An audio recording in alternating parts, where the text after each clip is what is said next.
بسم اللہ الرحمن الرحیم۔ ناظرین السلام علیکم۔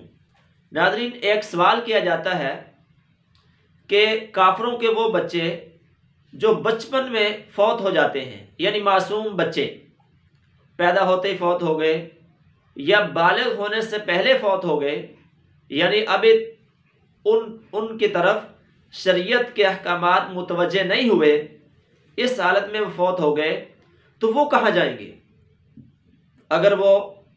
جہنم میں جاتے ہیں تو اس میں ان کا قصور کیا ہے؟ اور اسی طرح سے وہ جنت میں جاتے ہیں تو پھر اس کی وجہ کیا ہے؟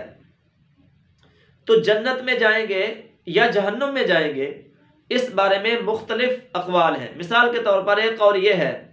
کہ حضور نبی کریم صلی اللہ علیہ وسلم سے بھی یہ سوال پوچھا گیا۔ آپ صلی اللہ علیہ وسلم سے کسی نے پوچھا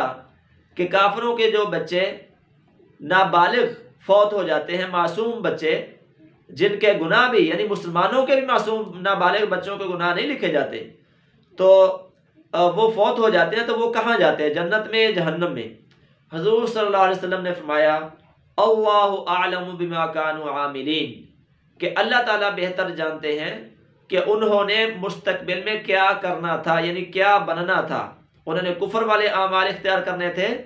یا اسلام والے اعمال اختیار کرنے تھے، یہ اللہ ہی جانتے ہیں، اور قیامت کے دن فیصلہ بھی ان کا اللہ ہی فرمائیں گے۔ ایک قول تو یہ ہے، اور یہ قول عبداللہ ابن مبارک رحمۃ اللہ علیہ کا ہے۔ دوسرا قول اس حوالے سے یہ ہے کہ وہ جنت اور جہنم کے درمیان ایک وادی ہے، وادی اعراف، وہ اس میں جا رہے ہیں۔ جتنے بھی کافروں کے معصوم بچے فوت ہوتے ہیں وہ اس میں جاتے ہیں، لیکن بالآخر ان کے لیے فیصلہ یہ ہوگا کہ وہ جنت میں جائیں گے، یعنی جب جنت اور جہنم کا فیصلہ ہو جائے گا اس کے بعد وہ جنت میں جائیں گے۔ اور تیسرا قول یہ ہے کہ وہ جنتیوں کے خادم ہوں گے، یعنی جو مسلمان جنت میں جائیں گے تو ان کو جو خدام ملیں گے بچوں کی شکل میں، معصوم بچوں کی شکل میں، وہ یہی جو کافروں کے معصوم بچے فوت ہو گئے، یہی وہ بچے ہوں گے جو جنت میں جنتیوں کے خادم ہوں گے۔ اسی طرح ایک قول یہ ہے کہ وہ ان کو قیامت کے دن مٹی بنا دیا جائے گا، جس طرح سے جانوروں کے بارے میں آتا ہے کہ ایک سینگ والی بکری نے بغیر سینگ کے جو بکری تھی اس کو سینگ مارا تھا دنیا میں، تو قیامت کے دن دوبارہ ان بکریوں کو زندہ کیا جائے گا، اور سینگ والی بکری جو بغیر سینگ کے بکری تھی، دوسرے کے سینگ اس کو دیے جائیں گے اور وہ اپنا بدلہ لے گی، اور اس کے بعد ان کو مٹی بنا دیا جائے گا۔ تو اسی طرح سے ان بچوں کو بھی قیامت کے دن زندہ تو ہوں گے یہ دوبارہ، چونکہ یہ اذا زلزلت الارض زلزالها واخرجت الارض اثقالها، تو زندہ تو ہوں گے لیکن پھر ان کو مٹی بنا دیا جائے گا۔ اور اسی طرح ایک قول یہ ہے کہ قیامت کے دن ان کا حساب ہوگا، یعنی آزمائش ہوگی ان کے لیے۔ اللہ تعالیٰ جل شانہ ان کو حکم فرمائیں گے کہ آگ میں چھلانگ لگاؤ، جہنم کی آگ میں چھلانگ لگاؤ، تو اس میں وہ بچے جو اللہ کا حکم مانتے ہوئے جہنم میں چھلانگ لگا دیں گے تو اللہ تعالیٰ ان کے لیے جنت کا فیصلہ فرما دیں گے، اور جو چھلانگ نہیں لگائیں گے بلکہ کہیں گے کہ ہم کیوں جہنم میں چھلانگ لگائیں، ہمارا قصور کیا ہے، ہم نے کیا جرم کیا ہے، وہ اپنی دلیل آگے سے دینا شروع کر دیں گے، تو یہ ہٹ دھرمی پر اتر آئیں گے، اور ان کے بارے میں اللہ تعالیٰ کا فیصلہ یہ ہوگا کہ یہ جہنم میں ان کو پھینک دیا جائے گا۔ اور اسی طرح ایک روایت یہ بھی ہے، نبی کریم صلی اللہ علیہ وسلم جب معراج پہ گئے، آپ صلی اللہ علیہ وسلم نے حضرت ابراہیم علیہ السلام کے پاس مسلمانوں کے معصوم بچوں کو بھی اور کافروں کے معصوم بچوں کو بھی ان کے پاس دیکھا، تو اس سے بھی ثابت ہوتا ہے کہ یہ معصوم بچے جو ہیں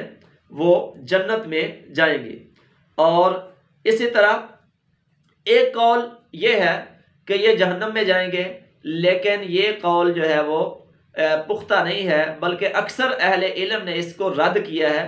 اور انہوں نے کہا ہے کہ اس کی کوئی دلیل واضح نہیں ہے۔ تو ناظرین، یہ چند اقوال تھے جو کافروں کے معصوم بچے فوت ہو جاتے ہیں وہ کہاں جاتے ہیں قیامت کے دن، ان کے بارے میں کیا فیصلہ ہوگا، تو یہ مختلف اقوال میں نے آپ کے سامنے رکھے۔ تو اس میں خلاصہ کلام یہ ہے کہ یہ کام ہمیں اللہ کے سپرد کر دینا چاہیے کہ اللہ تعالیٰ جل شان ان کے لیے جو فیصلہ فرمائیں گے وہی ان کے لیے بہتر ہوگا، کیونکہ اللہ اعلم بما کانوا عاملین، اللہ تعالیٰ سب سے زیادہ جانتے ہیں۔ البتہ مسلمانوں کے بچوں کے بارے میں یہ آتا ہے کہ مسلمانوں کے وہ بچے جو بچپن میں فوت ہو گئے تو وہ قیامت کے دن اپنے والدین کے لیے شفاعت کا باعث بنیں گے۔ یہ جو ہم دعا پڑھتے ہیں ان کے جنازے کے وقت، اللہم اجعلہ لنا فرطم وجعلہ لنا اجرم وذخرم وجعلہ لنا